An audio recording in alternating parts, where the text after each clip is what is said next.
Hey everybody, welcome back to my channel. I'm TJ, the creative behind TJ's Magic Touch, and today we're going to dive right into this DIY double ribbon graduation lei. For this lei, you'll need ribbon and scissors. Two optional items are your elastic bands to keep your ribbons from being tangled and multi-size clippies. I'm using these clippies to show you guys an alternative to tying a slip knot. The ribbon we will be using today is from Paper Marks. It is 5/8 inch grove grain ribbon. Other options for this style lei would be to use satin ribbon or use 3/8 inch with ribbon. As usual, everything that I've named will be listed and linked below. To get started, I'm going to take my first piece of ribbon and fold it over so that the top of the ribbon has a loop. The tail on this can be anywhere between 6 to 12 inches. That is all a personal preference. I'm going to take my second ribbon and wrap it around the first. Now right here on this second ribbon, this is where you put a slip knot. I don't know how to do a slip knot. I normally just start braiding and then tie my knot after the fact, which you guys will see. But I do have the clippy here just so you guys will have a visual and not really be confused by what I'm trying to show and explain. Now I'm going to do the same thing with my second set of ribbons. I'm going to fold over my first ribbon, making a loop at the top, and then I will take my second ribbon to wrap it around the first ribbon. Same as the first set. This blue is where you would tie a slip knot, but again, I do not tie knots. I just hold my lei until I get enough together to tie a big knot in the back. So what you see here is how you need to lay your ribbons in order to start. The set in your right hand will physically be on the bottom, but your blue loop will always be referred to as the top loop. And remember, where you would normally have a slip knot is where you're going to place the second set of ribbons, or the ribbons that are in your left hand.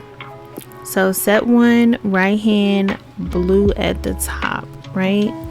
So I'm going to try to explain this as gently as possible so that you can see and understand what I am doing. With my ribbons laid the way they are, set one is underneath, right? So I need to go to my top loop, my blue loop. I'm going to take the orange ribbon that is around the blue loop, make a loop with it, and feed it into my top loop.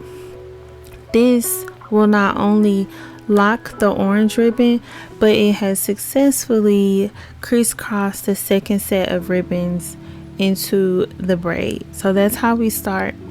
Then I'm going to take the blue from set 2, feed it through the orange in set 2, and pull it tautly as well. Now what I want to tell you guys is, when you're working without a slip knot or any kind of knot in the beginning, you have to hold the lei very tightly because there is nothing keeping it together. So for me, this is how I work best. I cannot do the knots. They get in my way, and sometimes I like to change the order of my ribbons or change how they're set up.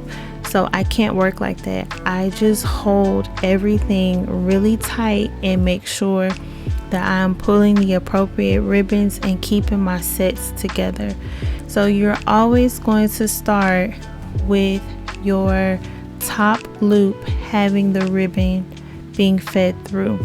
So as you can see right here, this ribbon is the top loop, and we're going to take the partner ribbon with it, this orange here, and you know it's the partner because when we pull on it, you notice the blue move, and we're going to feed it through. Once we pull that tightly, we're going to repeat that step by pushing the blue ribbon through the orange loop. You'll always know where you are because you always need to crisscross a ribbon. If you have an open set, you know you need to close the set so that your two ribbons are always facing in the same direction. Now, I hope all of that made sense, but if it did not, I hope the visual helps you. So again, with the top loop, our blue loop, we're going to start with our orange ribbon and we are going to feed it through. And in order to lock the orange ribbon, we're going to pull the blue ribbon down to secure it.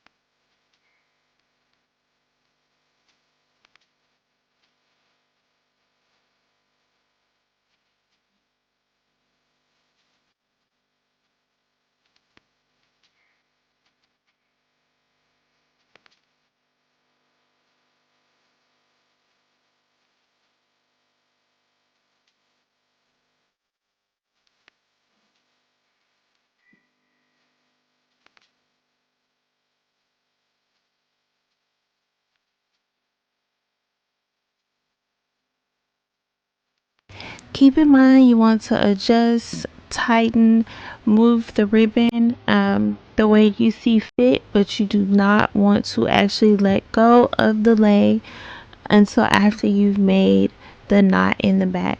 So usually for me, I need about 4 to 6 inches of lei made, and then I will flip the lei over in order to tie a knot at the bottom so that the bottom ribbons are locked and my braid won't unravel as I get further along.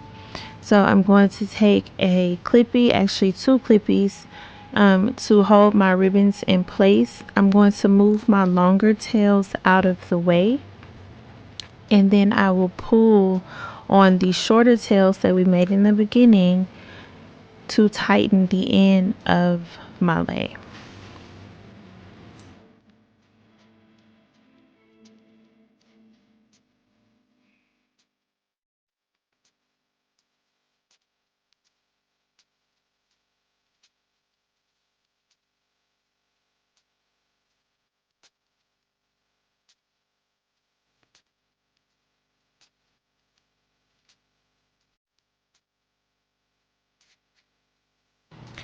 After securing the knot at the bottom, now I don't have a need for the clips or really anything else. I also don't have to hold the lei as tightly because the bottom is now secured. I can focus on just looping the ribbon back and forth in order to complete my lei.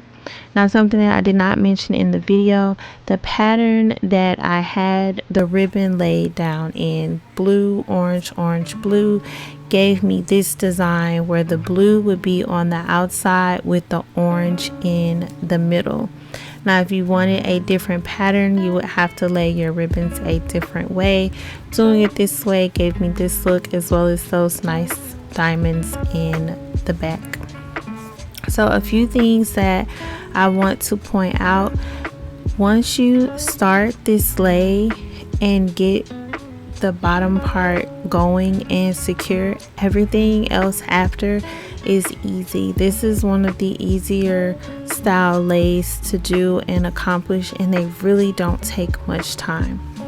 Whenever you're doing this with satin ribbon, the process is just the same. Just keep in mind that ribbon is a little bit softer, so sometimes it can be a little bit more difficult to work with.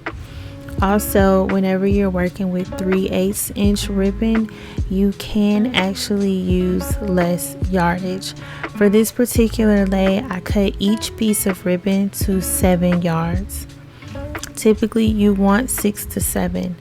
If you're using 3/8 inch ribbon, you can get away with using 5 to 6 yards, and you can also get away with using 5 to 6 yards if you're using satin ribbon, because satin ribbon does stretch.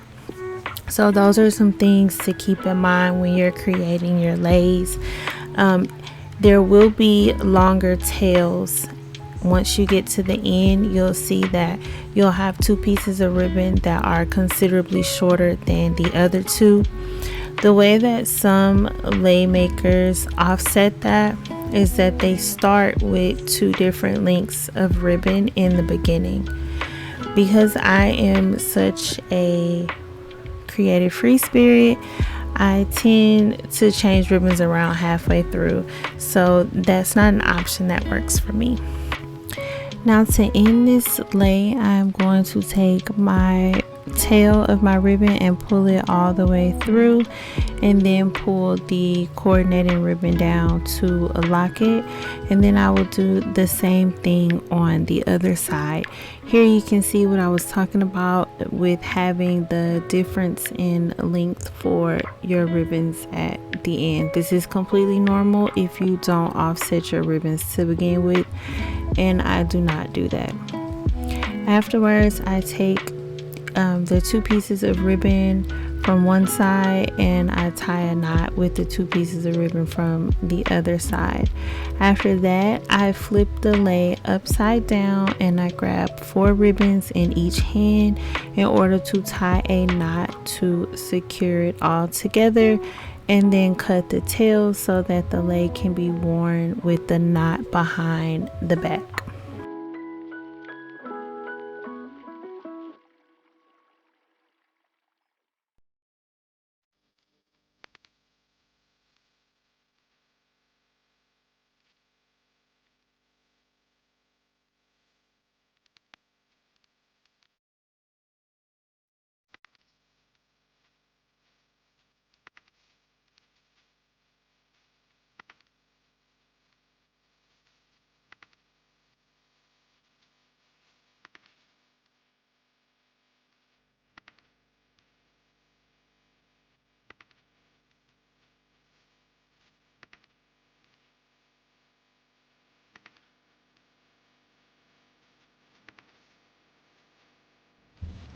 So after making sure my knot is nice and tight, we are all done. Here is a look at the finished lei. This is the front side of the lei, or how it's typically worn. Another option is wearing it from the underside. If you haven't done so already, please hit that subscribe button and turn on that notification bell. Like this video by giving it a big thumbs up. Share because sharing is caring. Chat with me in the comments. And until next time, bye y'all.